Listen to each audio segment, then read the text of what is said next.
So yeah, I'm Dean Haight. I'm about a junior now in my studies here. I got about another year-ish to go. I was Air Force. I did a little over 20 years, so I'm retired. Got the nice pension now. By trade, I was a forecaster. I did weather, meteorology, and after a number of years, I went into what they call battlefield meteorology. So instead of being in the Air Force, they teamed me up with the Army. So I was out with the Army a lot, doing a lot of frontline things, a lot more adventurous kind of activities. Did 5 tours overseas during that time frame, and then they gave me a break and sent me down to do instructor duty down at Fort Huachuca to teach other people to do what I was doing. And then after that, I came back to the blue side, to the regular Air Force for a couple of years before I retired. Of the tours, mostly Afghanistan. Then there was another tour in Iraq, and another one supporting reconnaissance out of another Middle Eastern country.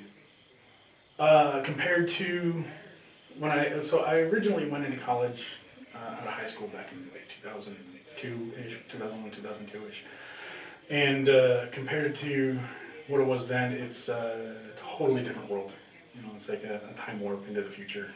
As back then we were using books to do manual handwriting out of all the citations for papers, and it was a brand new thing. The first time ever our teacher had us hand in our papers on floppy disks. And now I come here and everything's digital, almost nothing's on paper. All I need to do is click a button and all the citations are done for me. And there's robots driving around everywhere delivering food. It's quite different, quite different. I wouldn't say it was difficult, but it was like an adventure in a way. Like I said, it's kind of like a time warp into the future. It's like, wow, look at all those amazing things. The only difficulty thing for me was finding a community, because I am a lot older than a lot of the other students out here. I'm the non-traditional ones. I'm literally old enough to be their parent in almost all their cases. So there was a lot of disconnect there. I didn't really have a lot of common ground with them. So coming out here to the VETS Center gave me other people that spoke my language and shared experiences with me and understood where I was coming from. Well, like I said, I was a weather guy. I was a forecaster, and in order to do that, you needed to have at minimum a bachelor's or a master's in weather. And I didn't really want to do that anymore. I was kind of tired of it, burned out of it a little bit. And also a lot of the things I did in terms of meteorology in the military wasn't so much forecasting, it was applying it towards operations and intel and advising commanders and decision making. So not quite the same as what we have stateside. So I decided to come here originally for some of my curiosities, like geosciences.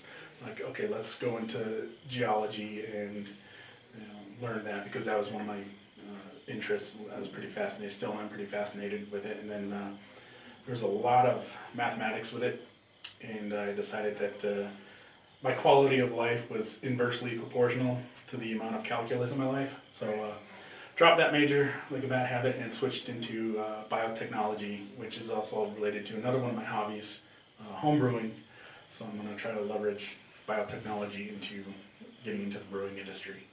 Or? Maybe if I can find some smart people to pair up with, because I'm going to be knowing like a lot of the biological and chemical processes and all that. I'm not a business major, so I'll have to find somebody else who has that sort of knowledge. So when I was in the military, towards the end of my career, the newer airmen that were coming in that I was supervising were of that age. So I was a little familiar with some of the things, but then again, they were also military. And so they weren't quite as, I don't know, there's like a different sort of something I can't really explain between people in the military and people that have never been or anything like that.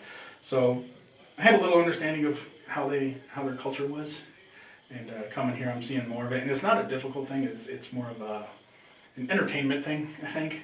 I like to sort of sit back and watch, because I knew I was little, in my day when I was younger, the people that were older than me and my parents were like, what the hell's wrong with these kids? And, and I'm not really quite like that. I'm just kind of sit back and like, yeah, okay, I was weird too then, and they're doing their weird things, and it's just fun to watch and pick up on some of their jargon. entertainment really. Yeah, if they're coming out and they want to return to school, go for it. There's no reason you can't. I mean, don't think that you're going to come here first of all and flounder.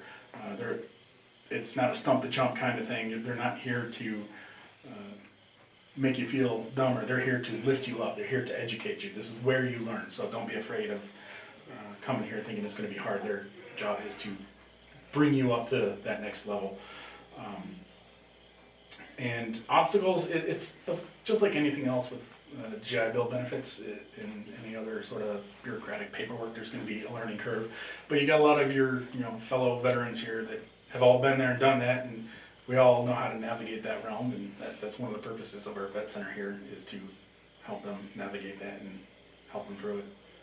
It's, I do have a wide variety of things that I listen to. They like to joke that I listen to the divorced dad music, but I guess that's new metal stuff, the Korn, Limp Bizkit, that's my thing. But of course there's a lot of classic rock that I'm into, like Boston, Journey, because of my dad's taste in music when I was growing up, and of course there's the other heavier stuff, like Metallica. It's a lot of rock stuff. That's my preference.